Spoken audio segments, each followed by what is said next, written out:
এক নবজাতক সন্তানের তাজা লাশ উদ্ধারের ঘটনায় তীব্র চাঞ্চল্য দেখা দিয়েছে করিমগঞ্জের কালীগঞ্জে। এলাকার জল সম্পদ বিভাগের একটি সড়কের পাশে কাপড়ে মোড়া নবজাত সন্তানকে দেখে পথিকদের মধ্যে চাঞ্চল্য ছড়ায়।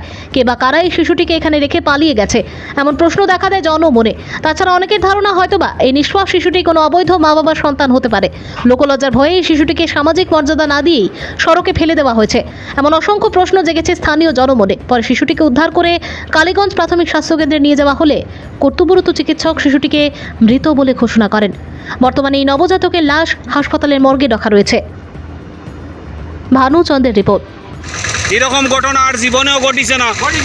প্রায় 60-65-70 ঊর্ধ্ব বয়সী মানুষে কইরাদের কালীগঞ্জ অঞ্চল এরকম ঘটনা ঘটিছে না। নিজেও এরকম কোনো ঘটনার সাক্ষী নাই যে কালীগঞ্জ অঞ্চল একটা নবজাত শিশুরে রাস্তার পাশে ফেলাইয়া গেছে গিয়া যে বা যারা এই ঘটনাটা করছে এরারে মানুষ খাওয়া যাইতো নাই, এরারে ফসুত্তা কিয়া আরো ভাত খাওয়া যাইব। এত বাজে মানসিকতা একটা বাচ্চা এরকম ফেলাইয়া যাওয়া, রাস্তার পাশে ফেলাইয়া যাওয়া। জি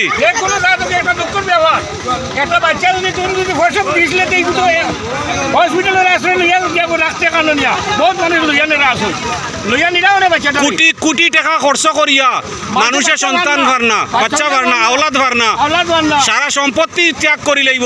আওলাদর মুখ দেখেন না সারা জীবনে, দেখেন না মুখ ভার না। আর ওগুলা ঘটনাটা আপনি হসপিটালে বাচ্চাটা দেশে মাসে নিতে পারবো যে কোনো মাসে নিয়ে দিও নেই।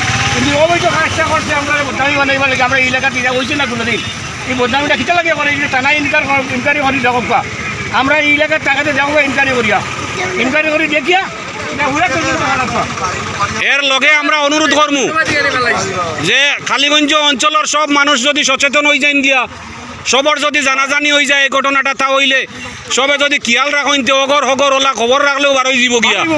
এবং যদি আপনারা হিড়িক বুঝইন, যদি আপনারা সন্দেহ করেন, তা হইলে কালীগঞ্জ পুলিশের লগে অতি সত্তর যোগাযোগ করবা। এরারে জানাইবা যেন আপনার ফাড়াত, আপনার লাগাবাড়িত, আপনার ফাড়াত, আপনার গাঁত এরকম একটা ঘটনা বুঝা যার, এরকম বুঝা যার ও তখন আপনি খবর ফাটাইন যদি পুলিশও, তা হইলে ও বাচ্চাটা হয়তো বা বাচ্চাটা জীবিত বা মৃত আমরা এখনও ঘোষণা দিতে পারতাম না যতক্ষণ পর্যন্ত চিকিৎসালয়ত গেছে না, যত সময় পর্যন্ত ডাক্তারে জীবিত বা মৃত ঘোষণা করছেন না।